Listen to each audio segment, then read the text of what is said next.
was sounding really good. This is a video review of the Transformers Generations Armada Starscream figure, and this is a much more sleeker jet than the original Armada, basically Voyager size class figure. It's a much more sleeker jet, but otherwise, except for a few small differences like the arms, which are handled slightly different way, is a very faithful remake of the remake and update of the original Starscream figure, which is very nice because I really like that figure in spite of its flaws. Now, this figure even has a thing where on the original Armada Starscream, the elevators at the back were a little bit lower than the ailerons in the front, and they even recreated it here, but it's not quite as jarring, because on the original it's like there was about half an inch difference. Here it's maybe a centimeter at most, so they kept that detail while making it less jarring, which is nice. The overall jet mode is very, very good, except you can see his head on the back here. Now it's just the light piping, but still, obviously, something is different there, and you can see gaps through there as well, which is kind of unfortunate.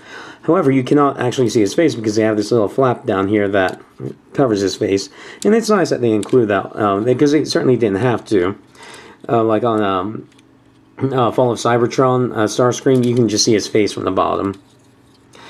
And overall, that's his jet mode. If you press on the backs of his engines here, you can fire out his missiles, which fire out very strong. They're very well done pressure missiles. One thing that's kind of strange is that when you fire them, the yellow inner lining of the engine comes out as well. And one thing that happens on mine is that this yellow line does not go in quite as far as this lining over here, so it's a little bit uneven. I assume that's just because there's some flash on the inside of the mechanism here that didn't get shaved down or clipped off properly. I might open this up later on to fix that, or even I was thinking about doing a mod where I actually remove these things, because these things aren't necessary for the jet mode to look good. They do kind of interfere with the robot mode, and I'll show you what I mean when we get there. Anyway, this is the jet mode. It's very nice. It's got landing gear here, here, and here, and to start the transformation, we will be folding those up. Now, the first thing you want to do is you want to have the arms come down like this, and then you'll rotate the wings up like this. That will give you enough room to start working with the legs, and this is just exactly like what happened with the original Armada figure. Just the legs coming down, around, and then folding out the feet. It is a little bit hard to get your fingernail in here because when the heel is folded in, it's recessed into the foot quite a ways. And then what happens is you will take the front of the jet right here and then the legs, and you'll bring them down, and that will pop up the head like this. And then what you want to do is you want to make sure you take this thing right here that was covering the face and push it down, because otherwise then the nose will not have room to go all the way down. The one thing that's kind of weird about this is that you can see two little pegs right here in the nose, and there are two little holes right here for the pegs, but they don't actually join together very well. Like if you try and squeeze them together, they'll go in, but then they'll go apart. And I'm not quite sure what the problem is. It's either that the pegs are a bit too thick for the holes, or that the nose and the pelvis right here aren't actually close enough to join like that. Not sure quite what's happening, but it's not a huge deal. It doesn't prevent the figure from being solid. It's just kind of weird. Then you fold out the fists, and basically this is the robot mode. It's a very simple transformation, but also very satisfying, and it's basically show accurate. The only thing that I wish is that the chest is very red. The overall figure is very red. I wish they had some gray to break it up. Like the red right here is a slightly different shade of red than the red right here. It's a different kind of plastic. I wish they had made that gray like the arms here. That would have broken up the red so much. And maybe even painted the grill around the intake here. Painted that black as well.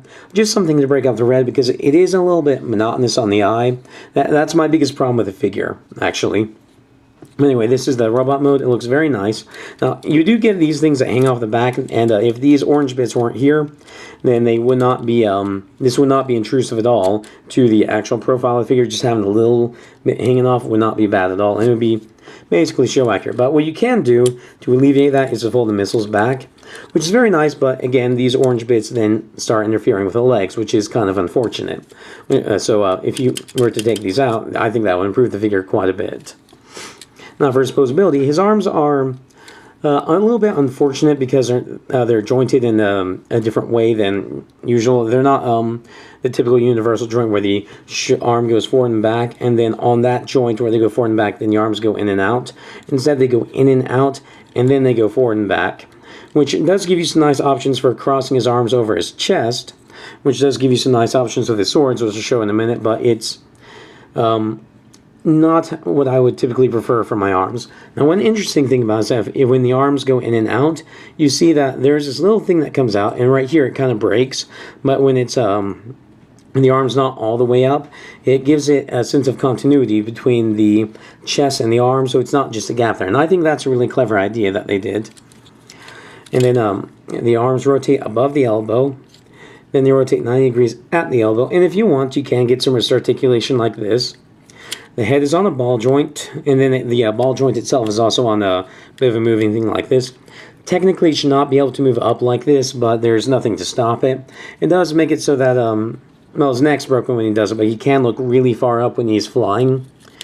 Because his neck does not look quite far enough for that to be satisfying anyway, so it is nice he has a little bit of motion there to give him a decent flying pose, but that's about it. Goes around 360, can wiggle side to side. Ball joint's a little bit tight on mine. I might end up unscrewing that a little bit, see if I can loosen that up a little bit. Then down to the legs. Legs go forward, they go back if this is not in the way. They go back, in, out, rotate above the knee, rotate more than 180 degrees at the knee if you get it right. And then the toes can bend up and down, and the heel can move too. So you can get some nice poses out of this guy. And also the wings will bend back and forth as well, which is also kind of nice because if you have his swords, which I'll show now, if you have his swords out, well, in Armada what happened is his wings would actually pop off and they would fold out into swords, so he would be actually holding his wing. But what you can do is you can fold the wing back to kind of simulate that and then give him sort of energon swords. Now these swords are not, as you can see, they pop apart very easily. I'm not very pleased with them because of that. They have to fold out to actually pick under his wings. So I get why it's done this way, but I wish they had found a more sturdy way to connect them. Maybe you can put his swords into his hands like this. He's got two swords, which is nice. So, yeah, see how it popped off? Because the original Armada Starscream only had one sword. It was his left wing, which popped off and turned into a sword.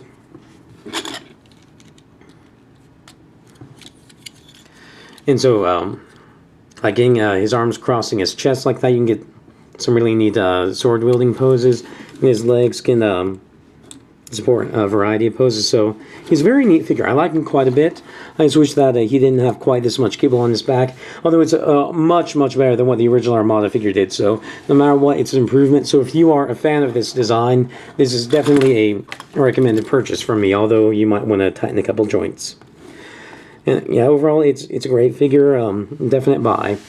Anyway, this has been the review of the Transformers Generations Armada Starscream. I reviewed Transformers, Power Rangers, Digimon figures, Macross figures, lots of stuff like that. If any of that sounds interesting, please subscribe. Be sure to check our Facebook link down below, and thank you for watching.